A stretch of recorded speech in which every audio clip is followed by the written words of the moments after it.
ओम श्री अंबिकाय नमः।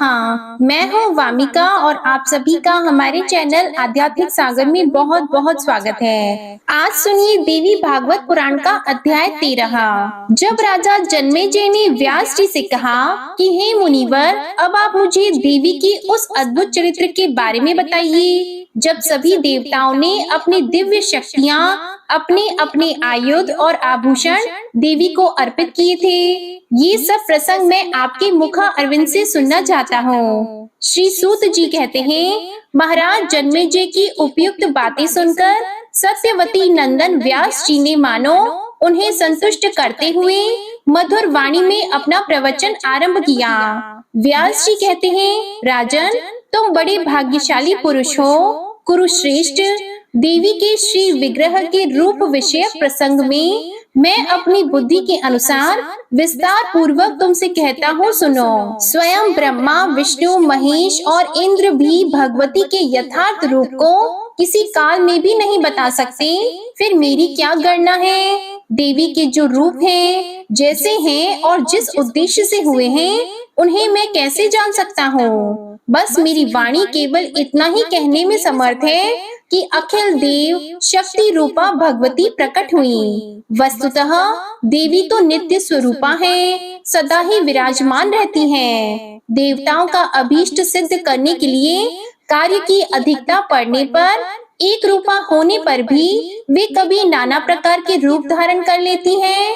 जैसे नट स्वभावतः एक होने पर भी जनता को प्रसन्न करने के लिए भांति भांति के वेश बनाकर रंगमंच पर आता है, वैसे ही ये भगवती वास्तव में निर्गुणा और अरूपा होते हुए भी देवताओं का कार्य सिद्ध करने के लिए अपनी लीला से सगुण रूप धारण कर लेती है। जहाँ वे जैसा कार्य संपादन करती है, उसी के अनुसार उनके अनेक नाम पड़ जाते हैं। उनके जितने गौण नाम हैं, उन सब में धातु के अर्थ का संबंध है। राजन, अब जिस प्रकार तेज से भगवती का मनोहर रूप प्रकट हुआ, अपनी बुद्धि के अनुसार उसका वर्णन करता हूँ। भगवान शंकर का जो तेज था, उससे भगवती के मुख कमल की रचना हुई। श्वेत वर्ण से सुशोभित वह मुखमंडल अत्यंत विशाल एवं मनोहर आकृति वाला हुआ। यमराज के तेज से भगवती के सिर में सुंदर बाल निकल आए। सभी केश बहुत लंबे थे, उनका ऊपरी भाग मुड़ा हुआ था और मेघ के समान मनोहर आकृति थी। अग्नि के तेज से उन देवी के तीनों नेत्र प्रकट हुए थे। कृष्ण, रक्त और श्वेत, इन तीनों वर्णों से उन नेत्रों की शोभा हो रही थी। उनकी सुंदर भौहें संध्या के तेज से उत्पन्न हुई। वे तेज से परिपूर्ण काली टेढ़ी भौहें ऐसी जान पड़ती थी मानो कामदेव का धनुष हो। वायु के तेज से उत्तम 2 कान उत्पन्न हुए। वे न बहुत लंबे थे और न छोटे। कुबेर के तेज से अत्यंत मनोहर नासिका प्रकट हुई। उसकी आकृति बड़ी ही आकर्षक थी, तिल के फूल के समान उसका आकार था। राजन, उन देवी के अत्यंत चमकीले एवं मनोहर दांत प्रजापति के तेज से प्रकट हुए थे। कुंद के अग्रभाग के समान उसका आकार था। देवी का अत्यंत लालिमामय अधरोष्ट अरुण के तेज से प्रकट हुआ था तथा ऊपर का होठ स्वामी कार्तिकेय के तेज से उत्पन्न हुआ था। भगवान विष्णु के तेज से उनकी 18 भुजाएं उत्पन्न हुई। वसुओं के तेज से लाल वर्ण वाली अंगुलियां प्रकट हुई और चंद्रमा के तेज से दोनों उत्तम स्तनों का तथा इंद्र के तेज से मध्य भाग कटी प्रदेश का प्रादुर्भाव हुआ, जिसे 3 रेखाएं सुशोभित कर रही थीं। वरुण के तेज से जंघाएं और पिंडलियां तथा पृथ्वी के तेज से नितंब भाग प्रकट हुआ, जो बड़ा ही विशाल था। राजन, इस प्रकार तेज पुंज से सुंदर आकार वाली वह देवी प्रकट हो गई। उनका स्वर अत्यंत मधुर था। उनके सभी अंग मनोहर थे। नेत्रों की छवि अनुपम थी। मुख मुस्कान से भरा था।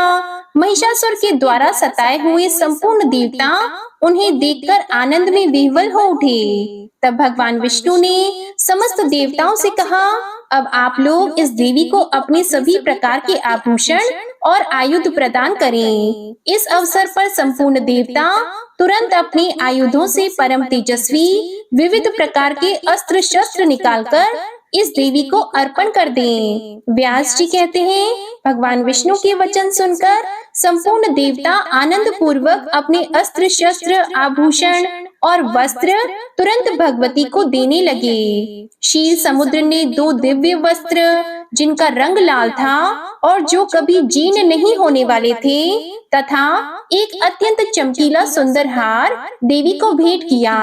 साथ ही उन्होंने दिव्य चूड़ामणि जिसकी चमक करोड़ों सूर्यों के तेज को परास्त कर रही थी, 2 कुंडल और सुंदर कड़े देवी को अर्पण किए। विश्वकर्मा ने प्रसन्नता पूर्वक सब बाहुओं के लिए केयूर और कंकण जो अत्यंत अद्भुत एवं अनेक प्रकार के रत्नों से अलंकृत थे देवी को भेंट किए। त्वष्टा ने सुंदर चरणों में पहनने के लिए निर्मल नुपुर जिनसे मधुर ध्वनि निकल रही थी तथा जो रत्नों से भूषित एवं सूर्य के समान प्रकाशमान थे भगवती को भेंट किए। त्वष्टा का हृदय बड़ा उदार था।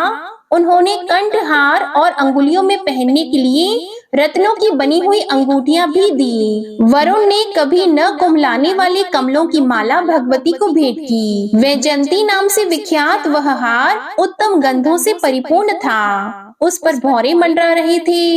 हिमवान ने संतुष्ट होकर सवारी के लिए सुनहरे रंग का सुंदर सिंह तथा भांति भांति के रत्न समर्पित किए। फिर तो सर्वोपरि विराजमान रहने वाली वे देवी दिव्य आभूषणों से अलंकृत होकर सिंह पर बैठ गईं। उनमें सभी उत्तम लक्षण वर्तमान थे। तब भगवान विष्णु ने अपने चक्र से चक्र उत्पन्न करके भगवती को अर्पण किया। उस प्रकाशमान चक्र में हजारों अरे थे। राक्षसों के सिर काटने में वह पूर्ण समर्थ था। भगवान शंकर ने अपने त्रिशूल में से एक त्रिशूल निकालकर देवी को भेंट किया। उस उत्तम त्रिशूल में देवताओं का भय दूर करने की पर्याप्त क्षमता थी। प्रसन्न आत्मा वरुण ने अपने शंख से एक अत्यंत चमकीला स्वच्छ एवं सुंदर शंख उत्पन्न करके भगवती की सेवा में समर्पित किया।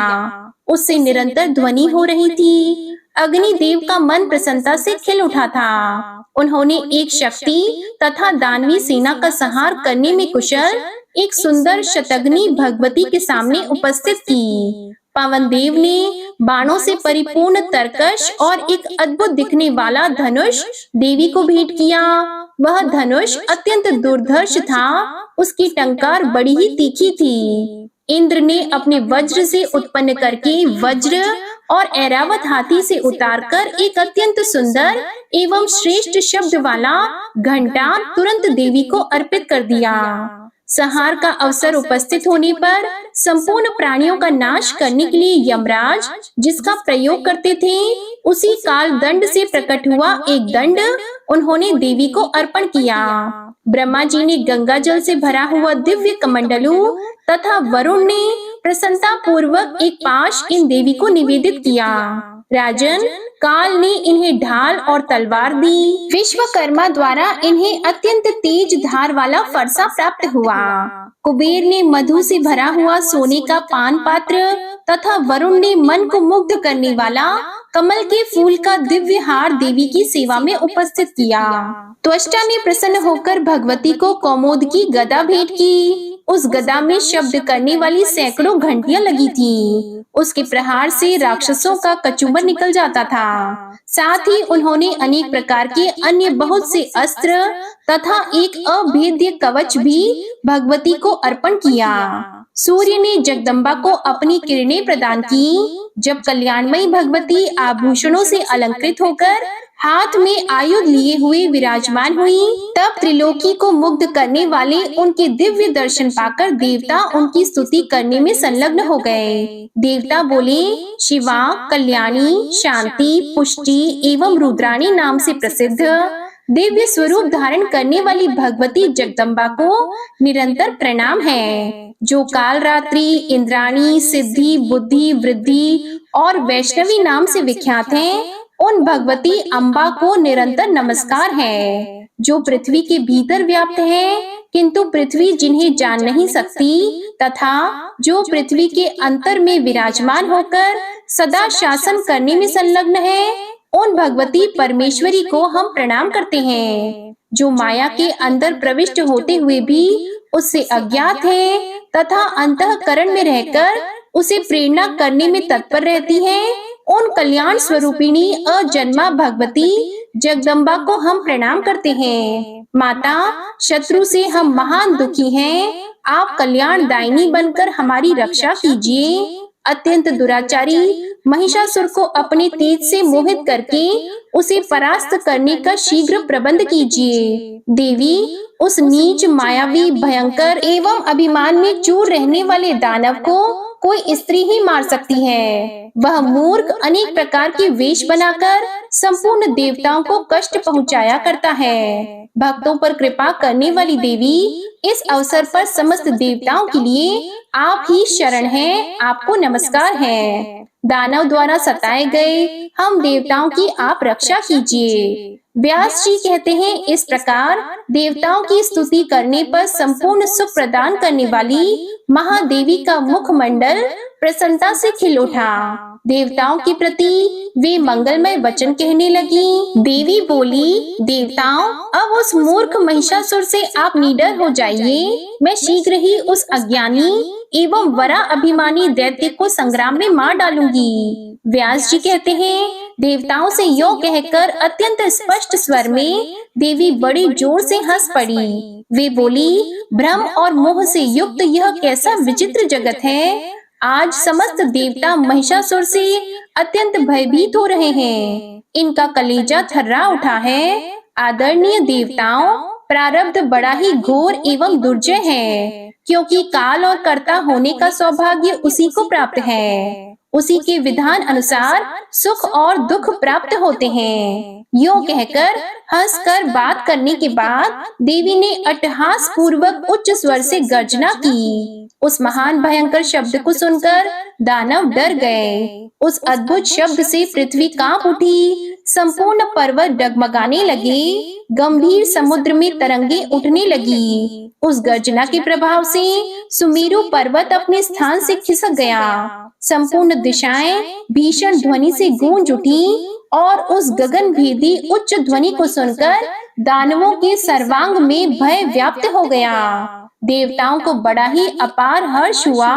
देवी, आपकी जय हो, आप हमारी रक्षा करें। इस प्रकार वे सब के सब देवी से प्रार्थना करने लगे। मद में चूर रहने वाले महिषासुर ने भी वह गर्जना सुनी और वह क्रोध से तमतमा उठा। शंकित होकर उसने उपस्थित दानवों से पूछा, यह क्या हो रहा है, और आज्ञा दी। इस विशिष्ट ध्वनि के विषय में जानकारी प्राप्त करने के लिए दूत अभी जाएं और पता लगाएं कि अत्यंत कठोर एवं कान के पर्दे को फाड़ने की क्षमता रखने वाला यह शब्द किसके मुख से निकलता है। ऐसी गर्जना करने वाला देवता अथवा दानव जो कोई भी हो, दूत उस दुष्ट को पकड़कर मेरे पास ले आए। वह महान नीच एवं अभिमानी है, तभी तो यूं गरज रहा है। मैं उसे मृत्यु के मुख में झोंक दूंगा। निश्चय ही उस मूर्ख की आयु समाप्त हो गई है।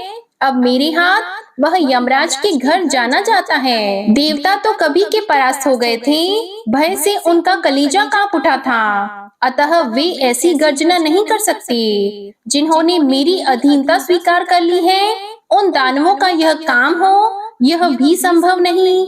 फिर किस मूर्ख ने ऐसा दुस्साहस किया है, क्यों ऐसी गर्जना हुई? इस विषय की समुचित जानकारी प्राप्त करके दूत तुरंत मेरे पास लौट आए, तब मैं जाकर व्यर्थ परिश्रम करने वाले उस दुराचारी को मार डालूंगा। व्यास जी कहते हैं, महिषासुर के इस प्रकार आज्ञा देने पर दूत भगवती जगदम्बा के पास पहुँचे।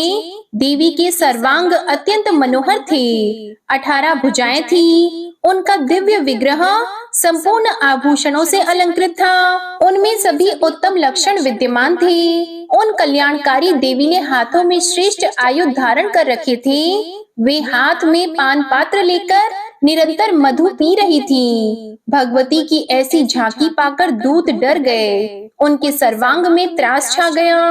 अत्यंत शंकित होकर वे वहां से लौट पड़े और शीघ्र महिषासुर के पास उपस्थित होकर उन्होंने गर्जना का कारण व्यक्त करना आरंभ किया।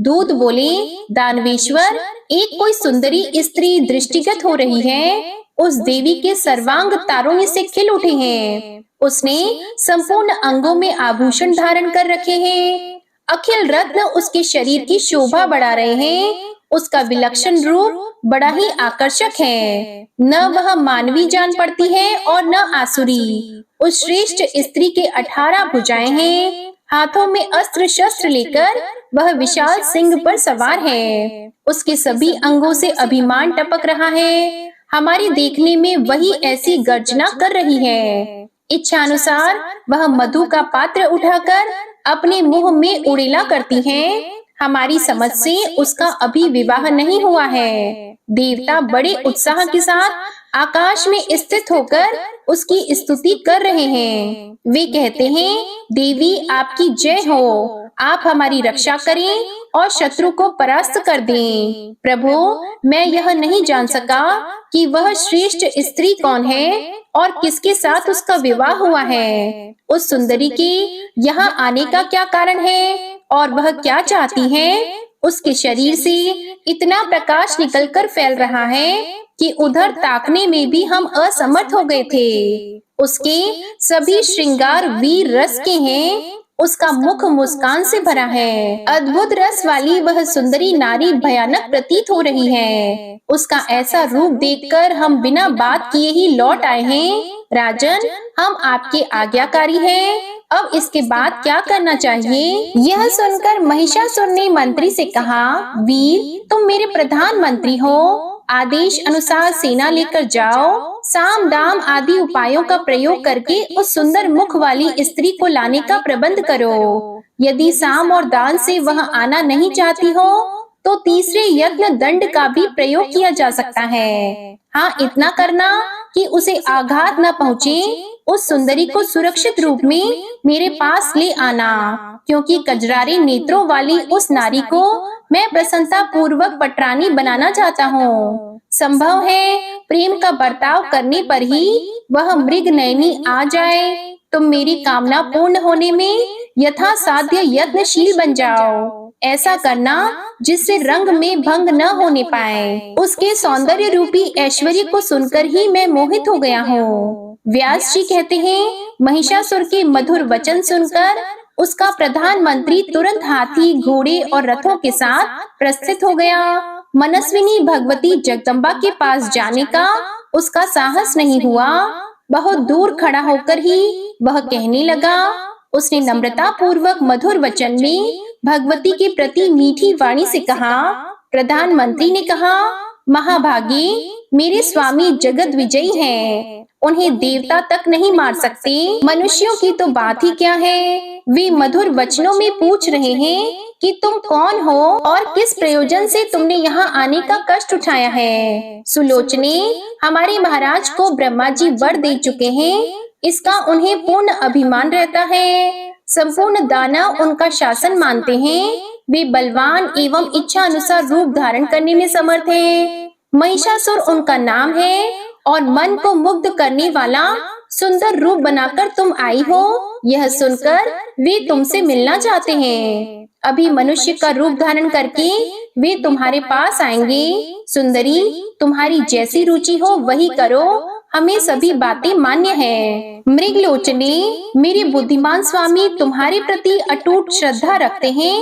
उचित जान पड़े तो तुम उनके पास चलो, नहीं तो मैं उन्हें ही यहाँ बुला लाऊं। देवेश्वरी, तुम्हारी जैसी अभिलाषा हो वही करने के लिए मैं प्रस्तुत हूँ। महाराज महिषासुर तुम्हारे रूप की प्रशंसा सुनकर अत्यंत वशीभूत हो गए हैं। सुजगने, शीघ्र आज्ञा दो। मैं उसी का पालन करना अपना परम कर्तव्य समझता हूँ। व्यास जी कहते हैं, महाराज, भगवती जगदम्बा श्रेष्ठ स्त्री के रूप में विराजमान थी। महिषासुर के मंत्री की बात सुनकर वे मुस्कुराती हुई मेघ की भांति गंभीर वाणी में उससे कहने लगी। इसके बाद देवी ने जो कुछ भी कहा इसका वृतांत आप अगले अध्याय में सुनेंगे। अब आप सुनिए दुर्गा चालीसा पाठ। नमो नमो दुर्गे सुख करनी, नमो नमो दुर्गे दुख हरनी। निरंकार है ज्योति तुम्हारी, तिहु लोक फैली उजियारी। शशि ललाट मुख महाविशाला, नेत्र लाल भ्रिकुटी विकराला। रूप मातु को अधिक सुहावे, दर्श करत जन अति सुख पावे। तुम संसार शक्ति ले कीना, पालन हेतु अन्न धन दीना। अन्नपूर्णा हुई जगपाला, तुम ही आदि सुंदरी बाला। प्रलय काल सब नाशनहारी, तुम गौरी शिव शंकर प्यारी। शिव योगी तुम्हारे गुण गावे, ब्रह्म विष्णु तुम्हें नित ध्यावे। रूप सरस्वती को तुम धारा, दे सुबुद्धि ऋषि मुनिन उबारा।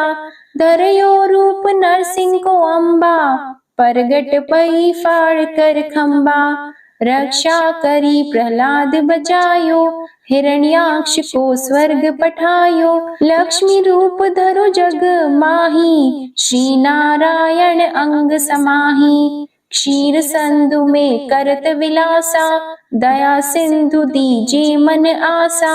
हिंगलाज में तुम्ही भवानी, महिमा अमित न जात बखानी। मातंगी अरुधुमावती माता, भुवनेश्वरी बगला सुखदाता। श्री भैरव तारा जगतारिणी, छिन्न भाल भव दुख निवारिणी। के हरि वाहन सोह भवानी, लांगुर वीर चलत अगवानी। कर में खप्पर खड़ग विराजी, जाको देख काल डर भाजी। सोहे अस्त्र और त्रिशूला, जाते उठत शत्रु ही शूला। नगर कोट में तुम्ही विराजत, तिहु लोक में डंका बाजत। शुंभ निशुंभ दानव तुम मारे, रक्त बीज शंखन सहारे। महिषासुर नृप अति अभिमानी, जेहि अगभार मही अकुलानी। रूप कराल कालिका धारा, सीन सहित तुम तिहि सहारा। परी गाढ़ संतन पर जब जब भई सहाय, मातु तुम तब तब। अमरपुरी अरुबा सवलोका, तब महिमा सब रहे अशोका। ज्वाला में है ज्योति तुम्हारी, तुम्हें सदा पूजे नर नारी। प्रेम भक्ति से जो यश गावे, दुख दारिद्र निकट नहीं आवे। ध्यावे तुम्हें जो नर मन लाई, जन्म मरणता को छुटी जाई। जोगी सुर मुनि कहत पुकारी, योग न हो बिन शक्ति तुम्हारी। शंकर आचार्य तप कीनो, काम अरु क्रोध जिति सब लीनो। निश दिन ध्यान धरो शंकर को, काहु काल नहीं सुमिरो तुमको। शक्ति रूप का मर मन पायो, शक्ति गई तब मन पछतायो। शरणागत हुई कीर्ति बखानी, जय जय जय जगदम्बा भवानी। भई प्रसन्न आदि जगदम्बा, दई शक्ति नहीं कीन विलंबा। मोको मातु कष्ट अति घेरो, तुम बिन कौन हरे दुख मेरो। आशा तृष्णा निपट सतावे, मोह मदादिक सब बिनशावे। शत्रुनाश कीजे महारानी, सुमिरो एक चित तुम्हें भवानी। करो कृपा हे मातु दयाला, रिद्धि सिद्धि दे करहु निहाला। जब लगी ज्यों दया फल पाऊं, तुम्हरो यश मैं सदा सुनाऊं। दुर्गा चालीसा जो कोई गावे, सब सुख भोग परम पद पावे। देवी दास शरण निज जानी, करहु कृपा जगदम्बा भवानी। श्री दुर्गा चालीसा समाप्त होती है। प्रेम से बोलिए माँ अम्बे की जय। आज की कथा पसंद आए तो वीडियो को लाइक कीजिएगा, शेयर कीजिएगा, कमेंट में माँ भगवती की जय लिखिएगा और चैनल को भी सब्सक्राइब कीजिएगा। जय माता दी।